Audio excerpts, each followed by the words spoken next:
Au dîner, ma nièce a lancé avec un sourire méprisant, « On ne s'assoit pas avec les gens comme vous. » Et ils ont tous trouvé ça hilarant. J'ai rassemblé les affaires de mon fils et je suis partie. Le soir même, mon père m'a envoyé un SMS, « Tu fais le virement demain, hein ?» J'ai répondu, « Aucune chance. » Le lendemain matin, un seul message est arrivé et leurs rires se sont éteints instantanément.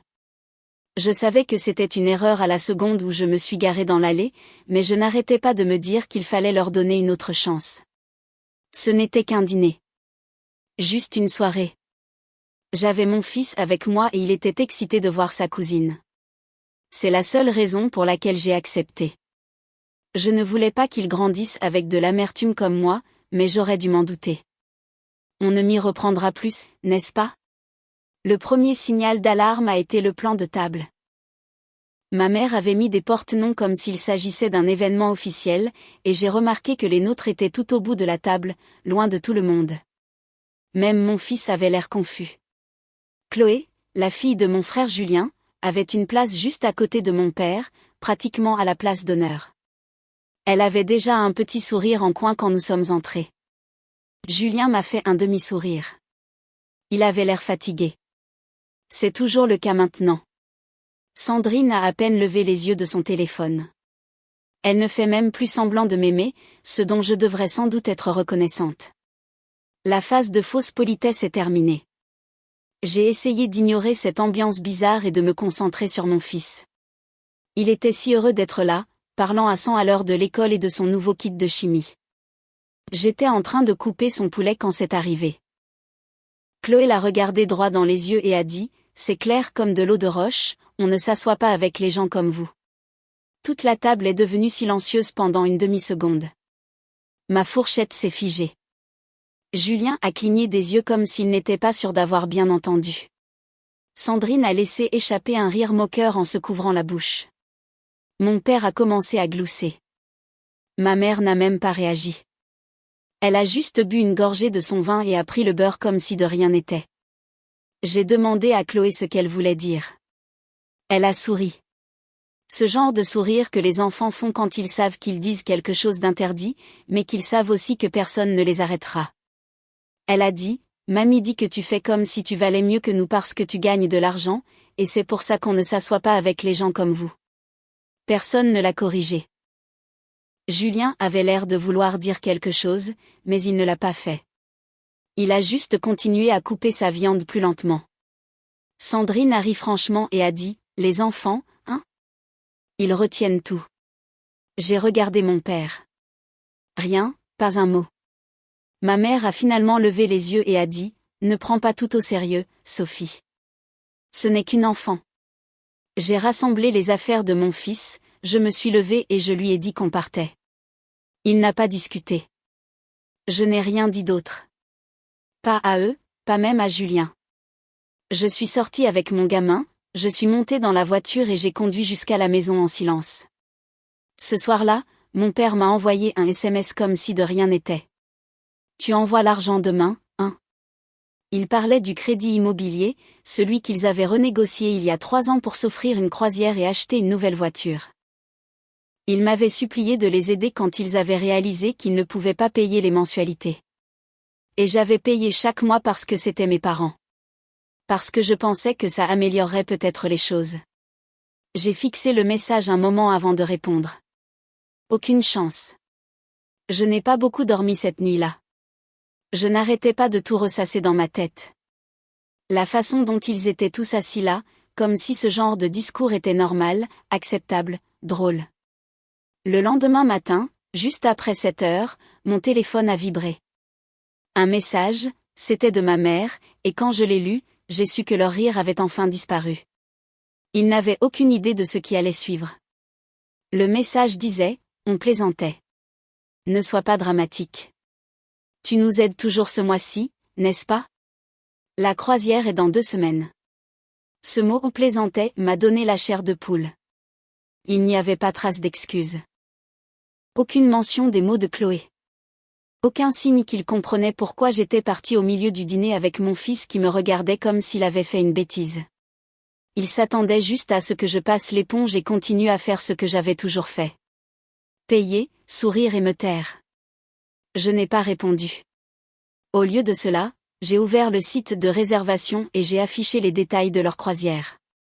Dans 2 semaines, ils étaient censés embarquer sur un paquebot de luxe pour les fjords norvégiens. Suite première classe, vue sur balcon. Mon père m'en avait rebattu les oreilles pendant des mois. Ma mère m'avait envoyé une liste de bagages et m'avait dit de m'assurer que leur tenue de soirée était appropriée pour la croisière. Ils n'avaient pas payé un centime pour tout ça. Annuler a été plus facile que je ne le pensais. J'ai cliqué sur les étapes et j'ai regardé des milliers d'euros disparaître de leur itinéraire. L'argent serait remboursé sur ma carte. Je ne me sentais pas mal, pas même un peu. J'aurais dû le faire au moment où ils ont ri de mon fils. Ensuite, j'ai appelé la banque. J'avais leur crédit immobilier en prélèvement automatique, quelque chose que j'avais mis en place pendant une crise de nerfs de ma mère l'hiver dernier à propos de la perte de la maison. Elle ne pleurait pas pour moi. Elle pleurait pour elle-même. J'ai arrêté ce paiement aussi. Pas d'avertissement, pas d'explication. Et puis j'ai attendu. 2 jours ont passé. Le 3e jour, ma mère a appelé. J'ai laissé sonner. Puis est venu le message vocal. Coucou ma chérie, problème bizarre avec la compagnie de croisière. Ça dit que la réservation a disparu. Tu peux vérifier? On doit encore choisir nos excursions. Excursion? Ce mot aussi est resté en travers de la gorge. Comme si c'était juste un petit contretemps dans l'organisation de leurs vacances. Comme si je n'étais pas assise avec mon fils à essayer d'expliquer pourquoi une enfant de sa propre famille lui parlait comme s'il était inférieur à elle. Un autre message vocal, cette fois de mon père. Les gens de la croisière disent que la réservation a été annulée. T'as pas intérêt à ce que ce soit une sorte de punition. On a déjà réservé les vols. Toujours calme, toujours persuadé qu'on leur devait quelque chose. Le 5e jour, le ton a changé. Un long message frénétique de ma mère, à moitié en train de crier, on a parlé de ce voyage à tous nos amis. Tu nous as humiliés. Tu ne nous as même pas parlé avant de faire quelque chose d'aussi extrême. On a besoin de ces vacances. J'ai répondu une fois. C'est tout ce dont j'avais besoin. Vous n'avez pas payé pour ça. Moi si. Et j'ai changé d'avis. De la même façon que vous avez changé d'avis sur qui mérite de s'asseoir à votre table. Puis j'ai bloqué leur numéro. Ce soir-là, Julien m'a envoyé un SMS. Juste 3 mots. Qu'est-ce qui s'est passé? Je l'ai appelé. Il a répondu à la première sonnerie. Il a dit que ma mère l'appelait sans arrêt. Mon père aussi. Aucun d'eux n'a mentionné le commentaire de Chloé. Pas une seule fois. Juste de la rage à propos de la croisière, de l'argent, de l'ingratitude de Sophie. Il m'a demandé ce qui s'était vraiment passé. Je lui ai dit la vérité du début à la fin. Il est devenu silencieux. Puis il a dit que j'aurais dû dire quelque chose quand Chloé avait ouvert la bouche. Je me suis figée. Je ne voulais pas aggraver les choses. Je lui ai dit que c'était déjà pire. Cette gamine n'a pas inventé cette phrase toute seule. Il a hésité puis a dit que Sandrine lui répétait ce genre de choses, que je ne venais que quand ça m'arrangeait. Que mamie disait que j'étais manipulatrice parce que je payais pour tout. Chloé entendait ça de tous les côtés. Ça m'a frappé plus fort que prévu. Pas parce que j'étais choquée, mais parce que c'était tellement planifié, tellement normalisé. Il façonnait une enfant pour qu'elle devienne la même personne amère et petite que ma mère avait toujours été. Julien avait l'air épuisé. Il a dit que Sandrine devenait plus agressive, parlant comme si c'était de ma faute si la croisière était gâchée, que maintenant ses parents allaient souffrir, que peut-être que s'il me tenait tête, je céderais. Je ne lui ai pas dit mon prochain mouvement. J'ai juste dit qu'il devrait peut-être parler à Chloé avant qu'elle n'oublie comment penser par elle-même, parce que je n'en avais pas fini. Et s'il pensait que la croisière était le pire, il n'avait aucune idée de ce qui allait arriver. Je n'ai parlé à aucun d'eux pendant une semaine complète après cet appel. Pas de SMS, pas de nouvelles, rien. C'était la première fois depuis des années que ma vie semblait calme, paisible même. Mon fils allait à l'école. Je travaillais. On a fait des crêpes le dimanche. Je ne vérifiais pas mon téléphone toutes les 5 minutes en attendant un message culpabilisant. Puis Julien a rappelé. Il a commencé par « Ils essaient de m'entraîner là-dedans maintenant ». Il a dit « Je dois te faire entendre raison ». Je lui ai demandé s'il comptait le faire. Il a dit non. Apparemment, ma mère avait appelé son bureau en prétendant que c'était urgent. Elle avait dit à la réceptionniste qu'il y avait une urgence familiale. Quand il l'a rappelée, elle a commencé à pleurer, disant qu'elle et mon père avaient dû annuler leur vol, qu'ils avaient déjà parlé du voyage à tous leurs amis de la paroisse, et que maintenant ils étaient la risée de leur cercle. Puis elle a lancé le sujet du crédit immobilier, a dit qu'ils étaient en retard, et que sans mon soutien, la banque allait prendre la maison. J'ai dit à Julien qu'ils étaient en retard depuis des années, que rien de ce que j'avais arrêté de payer n'aurait été une surprise pour aucun d'eux s'ils avaient pris la peine de regarder leurs finances au lieu de compter sur moi pour tout nettoyer. Puis je lui ai dit autre chose, quelque chose que je n'avais pas partagé avant. Je payais aussi leurs dettes de carte de crédit, discrètement, depuis presque 8 mois. Je ne savais même pas à quoi servait la moitié de ces dépenses. Je voyais juste les avis de retard s'empiler dans ma boîte mail parce qu'ils utilisaient mon adresse pour éviter les leurs, et je faisais les paiements minimums parce que je ne supportais pas l'idée qu'ils ruinent leur vie par pure stupidité. Julien est resté silencieux un moment. Puis il a dit, tu dois leur dire que c'est fini. Pas juste arrêter de payer. Dis-leur carrément. Ils ont besoin de l'entendre. Alors, je l'ai fait. J'ai envoyé un seul message sur le groupe WhatsApp familial, le même qu'ils utilisaient pour les anniversaires et les nouvelles de vacances et les photos de Chloé avec ses médailles de sport. J'ai écrit, avec effet immédiat, je ne fournirai plus aucune aide financière. J'ai annulé tous les paiements, futurs et en attente. Ne me contactez pas pour de l'argent, du soutien ou des explications. Vous avez clairement montré comment vous nous considérez, mon fils et moi. Maintenant, débrouillez-vous sans nous. Ma mère a répondu en 30 secondes. Comment oses-tu nous humilier comme ça? On a tout raconté à la famille sur ce que tu as fait. Tu vas le regretter. Puis mon père, j'ai toujours su que tu nous tournerais le dos un jour. On espérait juste que tu arrêterais d'être aussi rancunière en grandissant. Sandrine est intervenue, c'est incroyable, Sophie. Tu punis des innocents parce qu'une enfant a fait une erreur. Grandis un peu. Julien n'a rien dit dans le groupe, mais quelques heures plus tard, il a rappelé. Il a dit que Chloé commençait à poser des questions, de vraies questions. Elle avait entendu sa mère dire des méchancetés et lui avait demandé si c'était vrai que je me prenais pour quelqu'un de supérieur. Il lui a dit non, que j'étais la seule à avoir aidé, que j'étais la seule raison pour laquelle ses grands-parents avaient encore une maison, que je l'aimais, même quand les adultes autour d'elle ne savaient pas se comporter. Et c'est là que ça a commencé, l'effondrement.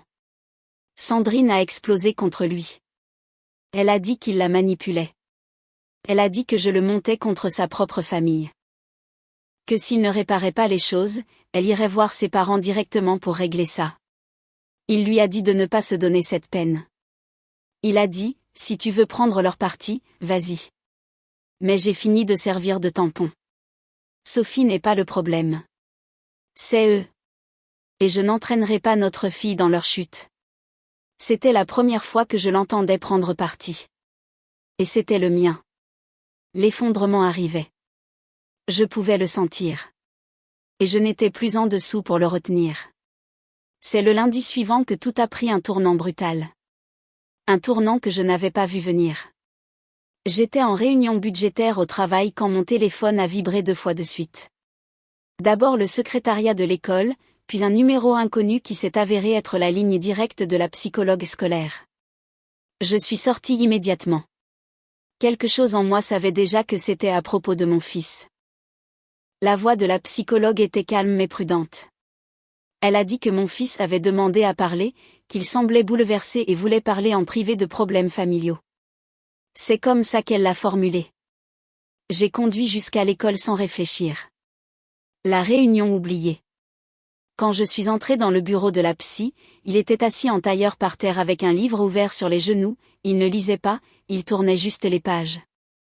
Il a levé les yeux et a dit, « Chloé est fâchée. » Elle a dit, « C'est de notre faute si sa mamie pleure maintenant. » Je me suis agenouillée près de lui, j'ai demandé ce qu'elle avait dit d'autre. Il a hésité, puis a ajouté, elle a dit, tu les as volés. C'est pour ça qu'ils sont pauvres maintenant. Elle a dit, tu as tout gâché. J'ai eu l'impression que quelqu'un venait de me lâcher un poids de plomb sur la poitrine. Je ne l'ai pas laissé voir ça. Nous sommes partis ensemble. J'ai dit à l'école que je le gardais à la maison pour le reste de la journée. Ce soir-là, j'ai appelé Julien, je lui ai raconté ce qui s'était passé. Au début, il n'a rien dit. Puis il a soupiré et a demandé si c'était arrivé pendant la cantine. J'ai demandé pourquoi. Il a dit que Sandrine était venue la chercher ce jour-là. Première fois depuis des mois. Ce n'était pas un hasard. Je suis restée assise à l'autre bout de la ligne, stupéfaite. Puis il a dit quelque chose auquel je ne m'attendais pas, je me sépare d'elle. J'ai cru avoir mal entendu, mais il l'a redit clairement cette fois. Il a dit qu'il avait parlé à un avocat, qu'il ne voulait pas que Chloé soit élevée dans cet environnement, que Sandrine n'était plus la même personne. Ou peut-être qu'elle ne l'avait jamais été et qu'il ne l'avait simplement pas vue. Elle chuchotait du poison à l'oreille de leur fille probablement depuis des années, mais ça empirait. Et maintenant, Chloé disait ces choses à voix haute à l'école à un gamin qui ne comprenait pas ce qu'il avait fait de mal à paraître né d'une mère qui ne se laissait plus faire. Julien a dit que Sandrine avait commencé à dire que Sophie avait toujours le contrôle et que quelqu'un devait la remettre à sa place. Elle s'était rapprochée de ma mère ces derniers temps, trop proche. Elle se parlait tous les jours, se plaignait de moi, de la façon dont Julien ne me gérait pas, de comment il m'avait permis d'humilier la famille. Puis vint la partie la plus inattendue. Il a dit, ils m'ont demandé de prendre ton fils pour un week-end. Ils ont dit que ça lui ferait du bien de passer du temps avec une vraie famille sans toi autour. Je n'ai rien dit. Il a enchaîné avec, j'ai dit non. Je leur ai dit de ne plus appeler. Je l'ai dit à Sandrine aussi. J'ai fini d'être utilisée pour te contrôler. Ça m'a touchée parce que je savais ce que ça signifiait. Julien avait enfin choisi un camp. Pas le terrain neutre qu'il avait toujours essayé de tenir, mais un camp. Je ne me sentais pas victorieuse. Je me sentais triste pour lui, pour Chloé, pour ce qu'il en était advenu, mais aussi soulagée parce que pour la première fois, je ne me battais pas seule. Le lendemain, ma mère a envoyé un email groupé à plusieurs de nos parents éloignés. Je ne l'ai su que parce que ma cousine Élodie me l'a transféré. L'email était plein de mensonges, j'avais volé leur argent, annulé leur voyage par méchanceté, et j'essayais de monter l'enfant de Julien contre sa propre mère. Elle avait même joint de fausses captures d'écran de SMS que je n'avais jamais envoyées. L'email d'Élodie disait « Je pensais que tu voudrais savoir ce qui se dit sur toi. Elle a l'air instable.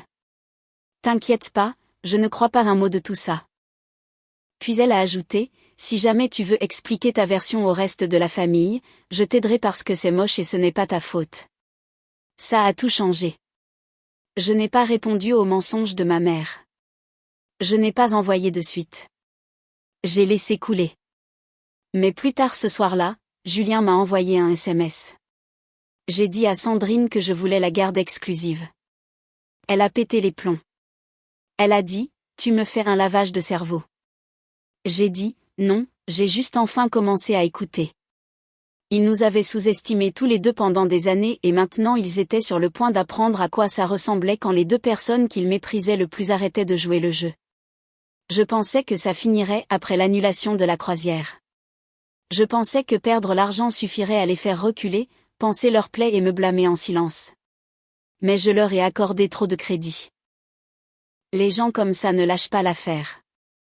Pas quand ils ont construit toute leur identité sur qui ils peuvent manipuler. Ça a commencé doucement. Une alerte de fraude de ma banque. Quelqu'un avait essayé de se connecter à mon compte en utilisant un vieux mot de passe que je n'utilisais plus depuis des années. Le genre de mot de passe que j'avais partagé avec mes parents à l'époque où je les aidais à payer leurs factures en ligne. J'ai balayé ça, changé tout, verrouillé les comptes, déplacé les fonds. Puis j'ai reçu un email de la compagnie de croisière. Pas le mien, celui de ma mère.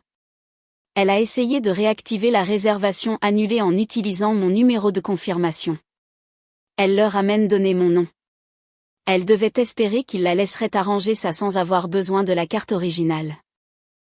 Le représentant de la croisière a dit qu'ils avaient signalé l'incident parce qu'elle était en colère et non coopérative quand ils ont dit que la réservation n'existait plus. 2 jours plus tard, j'ai trouvé une lettre dans ma boîte aux lettres. Pas un SMS, pas un email, une vraie lettre de la main de ma mère. Elle faisait 5 pages. La première page listait les choses qu'elle disait que je leur devais. L'argent pour la maison, les courses, même l'essence qu'ils avaient soi-disant utilisée pour me conduire à des rendez-vous quand j'étais adolescente. La deuxième page avait des photocopies de leur plan de croisière avec des notes manuscrites comme « On rêvait de ça depuis des années et c'était la seule chose qu'on attendait avec impatience ». Les pages 3 et 4 étaient des impressions de posts Facebook de parents éloignés. Des photos de leurs propres vacances en famille encerclées à l'encre rouge. Sur la 5e page, elle a écrit « Tu étais censé prendre soin de nous. C'est ce que font les bonnes filles. » Je n'ai pas répondu. Julien m'a appelé un jour plus tard, furieux. Il a dit que Sandrine avait commencé à mêler Chloé à leur dispute, disant des choses comme « Ta tante détruit notre famille, et si ton père tenait à nous, il lui tiendrait tête. » Chloé était silencieuse avec moi la dernière fois que je l'ai vue. Maintenant je savais pourquoi. Puis Julien m'a dit quelque chose qui a tout retourné. Il a dit qu'il avait reçu une lettre, lui aussi, du prêteur immobilier. Apparemment, quelqu'un avait ajouté son nom comme co-signataire sans son consentement. C'était enfoui dans une série de documents modifiés soumis le mois dernier.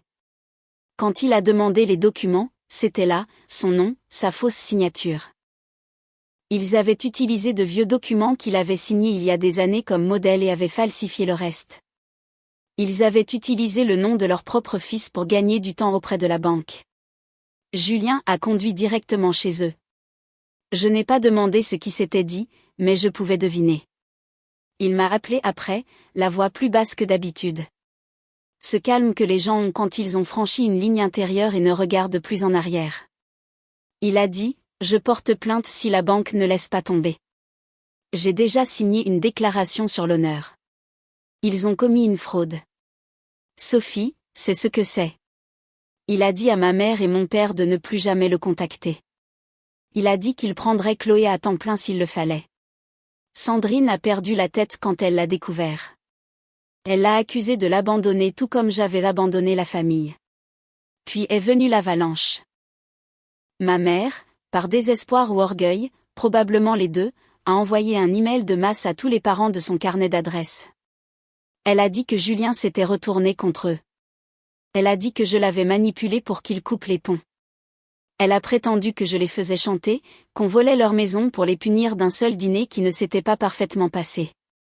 Ma cousine Élodie m'a envoyé l'email, transféré avec une ligne, elle a l'air complètement folle. Tout le monde le sait maintenant. Ce soir-là, Julien m'a envoyé un SMS, ils ont dit à la banque que j'avais fait les paiements l'année dernière. Ils disent que tu as menti. Que tu les as volés. Je n'ai aucune idée jusqu'où ils iront. Mais moi, je le savais. Je savais exactement jusqu'où, parce que quand la manipulation ne marche plus, les gens comme nos parents ne battent pas en retraite. Ils doublent la mise et essaient de tout brûler autour d'eux. Mais cette fois, Julien et moi n'étions pas inflammables. Ils n'avaient pas d'argent, plus d'aide, plus personne à menacer. Et l'enquête de la banque était maintenant réelle. Leur maison allait probablement être saisie dans les 2 mois.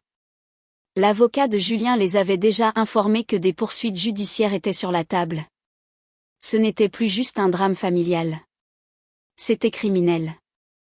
Et pourtant, à travers tout ça, pas une seule excuse, pas un moment de réflexion. Ils n'avaient pas peur de nous perdre. Ils avaient peur d'avoir l'air d'avoir échoué à nous contrôler. Mais la vérité, c'est que nous n'avons jamais vraiment été à eux pour commencer. La tentative finale est arrivée enveloppée de désespoir, et c'était pathétique. Julien avait déjà arrêté de répondre aux numéros inconnus, mais ce matin-là, l'un d'eux est passé. C'était notre père qui empruntait le téléphone d'un ami. Julien a répondu par habitude et a mis sur haut-parleur. J'étais assise dans la cuisine avec lui, buvant du café pendant que Chloé et mon fils jouaient dans la pièce d'Alexandra côté. La voix de papa était tremblante mais toujours suffisante, de cette façon qu'il avait toujours quand il pensait avoir l'avantage.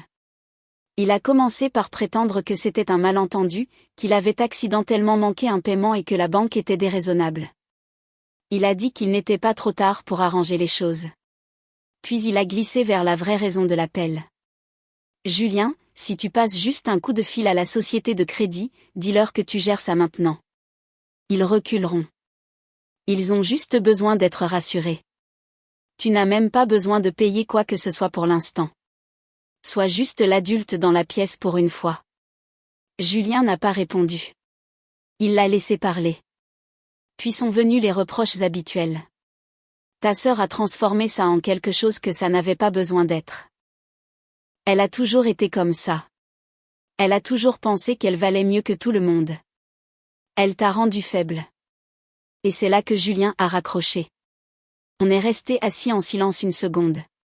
Aucun de nous n'était en colère. On sentait juste que c'était fini. C'était la dernière fois que l'un de nous a répondu à un appel de leur part. 3 semaines plus tard, la saisie est devenue officielle. La maison a été listée comme propriété de la banque. Ils étaient dehors et il s'est avéré qu'ils n'avaient pas fait un paiement complet depuis presque 9 mois. Ils avaient bricolé des paiements partiels, retardés, détourné l'attention, espérant que je ne remarquerais pas. Ils pensaient vraiment que j'interviendrais à la dernière minute. Ils m'avaient vu le faire avant. Les renflouer, payer discrètement juste pour arrêter le chaos, mais pas cette fois. Après ça, ils ont déménagé dans un appartement en location dans la ville d'Aix-en-Grave-Côté, beaucoup plus petit, pas de jardin. Je l'ai appris par Élodie, qui m'a aussi dit que notre mère racontait aux proches qu'on avait volé la maison et qu'on les avait coupés de nulle part. Selon sa version, Julien et moi avions toujours été instables. J'étais manipulatrice et froide, et Julien était sans colonne vertébrale et manipulé par sa sœur. Et le plus fou, c'est que certaines personnes l'ont cru. Quelques cousins m'ont bloqué. Une tante m'a envoyé un message disant « Je suis tellement déçue de la façon dont tu as traité tes parents après tout ce qu'ils ont fait pour toi. » Tout ce qu'ils ont fait. Je n'ai même pas répondu. Julien l'a dit mieux que personne, laisse-les croire ce dont ils ont besoin. La vérité se fiche de qui la croit. Sandrine a essayé de revenir aussi. Après que Julien a demandé la séparation légale et la garde exclusive, elle a soudainement décidé qu'elle voulait être une famille à nouveau. Elle l'a supplié de reconsidérer. Mais Chloé avait arrêté de demander après sa mère, arrêté de sursauter quand les portes claquaient, arrêté de m'appeler en pleurant quand elle entendait une autre dispute. Julien n'a pas changé d'avis. Quand Chloé est venue le premier week-end après son déménagement, elle a apporté un dessin. C'était elle, mon fils, Julien et moi se tenant la main devant une petite maison avec un grand arbre. Elle a dit qu'elle aimait mieux ici. C'était plus calme. Et c'est là que j'ai su qu'on n'était pas juste libre. On guérissait. Tous. Plus de comptes bancaires avec des virements secrets. Plus de dîners où je devais faire semblant que l'enfant de quelqu'un d'autre ne venait pas de traiter les miens de gens comme vous. Plus de secondes chances pour des gens qui n'avaient jamais mérité la première. Nos parents, ils ont toujours leurs histoires. Leurs fausses excuses qui ne sont que des insultes enrobées de culpabilité, leurs demi-vérités et manipulations, leur besoin constant de contrôler une famille qui ne les inclut plus. Ils continueront à tisser leurs mensonges aux réunions et aux fêtes auxquelles nous n'assisterons pas, probablement jusqu'à ce qu'ils ne soient plus là. Mais les seules personnes qui les croient encore sont celles qui ne nous ont jamais vraiment connus de toute façon. Julien et moi, on vit nos vies maintenant sans vérifier nos téléphones toutes les heures, sans appel d'urgence, sans nettoyage de crise. On n'est plus emmêlés dans leur bazar. On est parti et quand on a regardé en arrière, il ne restait plus rien debout. La mise à jour, ça fait quelques mois que tout s'est passé. Je ne comptais rien mettre à jour. On s'est concentré sur le fait de garder les choses calmes, stables, mais quelque chose est arrivé la semaine dernière qui m'a enfin fait rire. Vraiment rire. Le genre que je n'avais pas ressenti depuis des années. Apparemment, nos parents ont dit à tout le monde que Julien était revenu pour les aider. Ils ont même prétendu qu'il avait emménagé temporairement pour reconstruire la famille. Ils ont utilisé ce mensonge pour culpabiliser une autre cousine afin qu'elle se porte caution pour un nouveau bail d'appartement après avoir été expulsée de leur location. Le problème, c'était cette cousine. Elle est tombée sur Julien au supermarché le week-end dernier. Dans une ville totalement différente. Julien a dit qu'elle avait l'air confuse et a demandé comment se passait son retour à la maison.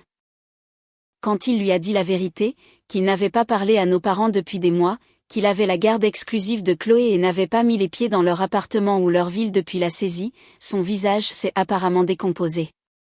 Elle a dit qu'elle venait de prêter 2000 € à nos parents pour les aider à se remettre sur pied. Julien m'a appelé ce soir-là. On est juste resté là à rire au téléphone. Un rire calme, amer, cathartique. Ils mentent toujours, tirent toujours les ficelles. Mais maintenant, les ficelles cassent. Une par une, les gens voient les fissures. Et la meilleure partie, c'est qu'on n'a pas eu à lever le petit doigt.